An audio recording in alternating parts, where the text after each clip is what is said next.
great data-led discussion on the power of Google Analytics, Google Search Console, and we touched on LinkedIn as a powerful personal networking platform that I encourage each and every one of you to create your personal profile and start getting involved in LinkedIn as leaders, as business owners, as managers, and as ambassadors for your business and your industry that you work in.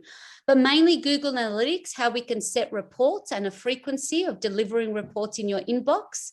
We talked about Google Analytics, but just unpacking acquisition and just the power that it tells us about what is happening on our websites. And we touched on just the benefits of Google Search Console and just how much it complements the data of what's happening on your website and to what's happening on search and how you are being findable. So that was in a nutshell what we covered. Amazing. Thank you, Desi. So we're all going to go in and update our LinkedIn profiles as a starting point. That would be a good action, wouldn't it? And if you want to take a screenshot of this session and say how wonderful as your first post, you know, putting it out there. Just saying, hey, just saying. Molly, would you like to debrief us on your session? Yeah, absolutely. So we went through how to make the most out of your account, how to navigate it, and then what to expect from the digital health check report as well, and how useful that will be once you receive it. We had a bit of a good conversation about some goals, what they'd like to get out of the program, and you know how the Launchpad or Tourism Tribe program that you're in will really benefit you and your business. Great, thanks, Molly. And how about Claire? Where's Claire? Here I am. Hi, Claire. Hi, everyone. I hope you all had a good session in your rooms. Today was a bit of a mixed bag. We had a few technical questions about using, like getting specific dimensions for a pop-up for using MailerLite. Also embedding forms on a WordPress site using MailChimp. And what else do we have? Like what kind of content to send out post-event. And we also had a bit of questions about, you know, how to use our, I guess this is a standout one, and this would probably be very helpful for everyone, is having a, everyone will probably have an email database collecting subscribers. So setting up an automation that welcomes your new subscriber. You've probably by now heard a lot about automation, automated emails. So that's a really good start for anyone who's wanting to, I guess, dip their toe into automation. And this is something that would suit every single business. So for anyone that subscribes to sign up through a subscriber form, you can set up an automation that welcomes your new subscriber and gives them a little bit more information about what to expect. And then you can build on that as time goes on. So thinking about what is of interest to your target market or the people that subscribe, and addressing those pain points or answering those questions through as a series of a nurture sequence that is welcoming your new subscribers. So that's probably a nice standout. And also the use of QR codes as well. Like everyone knows what a QR code is now, but how versatile they can be for our business to lead them to where you want them to go. For an example, asking for a review, or there's that, even leading them to a particular space or spot on your website. So there's so much we can do with QR codes and also automation. Wow, you did have a mixed bag, but it sounds like you covered a lot. That's sensational. Sam, you're getting all these compliments in chat, so you better report back and tell us what got shared in your room. That's funny. I'm actually at the same time still answering some questions with Rebecca, who was in my group. With a really interesting traffic issue. But in terms of our group, we had a really, really incredible group actually in terms of the contributions to different areas. But we started with the overall concept of SEO. We actually came back to the fundamentals of understanding your digital marketing strategy to really start up to understand where are the holes that you need to actually fix, as SEO is not just an isolated activity, as we always understand that it's a big activity, but it's not isolated. It's part of a digital marketing strategy. It does have its purpose in the machine that you're meant to build. So we went through going through that activity of what's your model, what's your market, what's your message, what platforms are you using, and how does SEO fit into that machine within your website, and that's part of the funnel. From there, we talked about some of the strategies that you can utilize with backlinks, and some of the tools that are available for you when you're looking for different ways to create backlinks.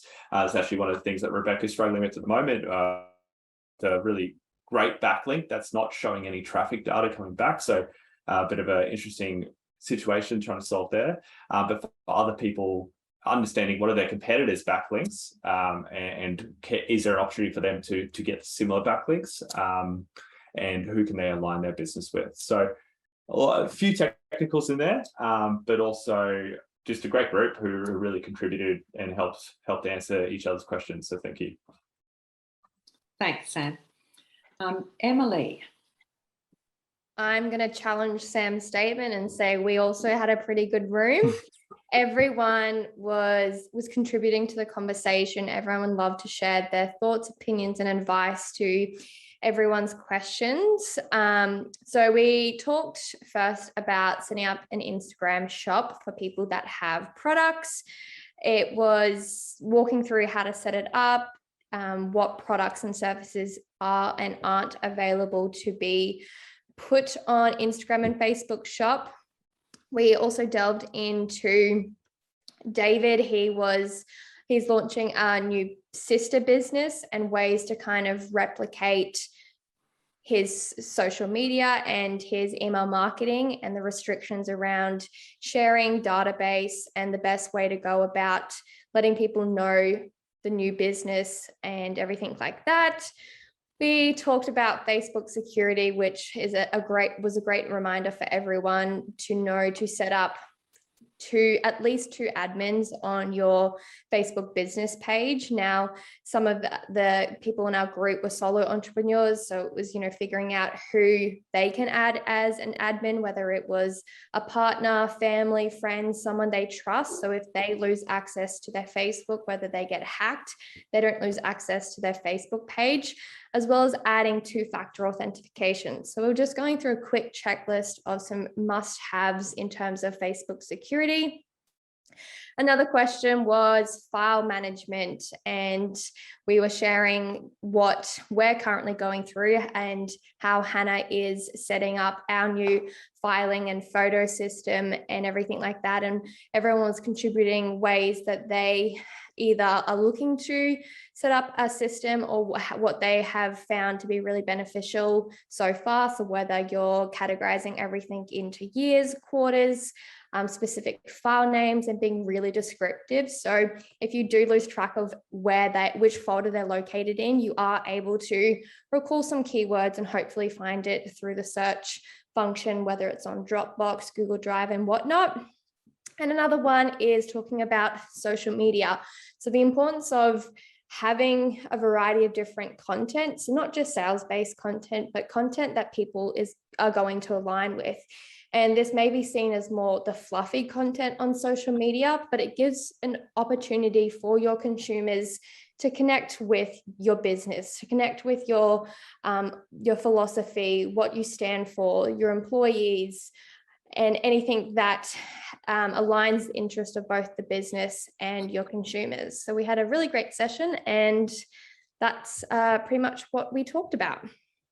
Wow. And once again, covered a lot of ground. That's fantastic.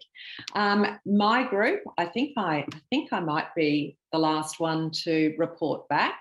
My group, we were only small, but it was quality, not quantity.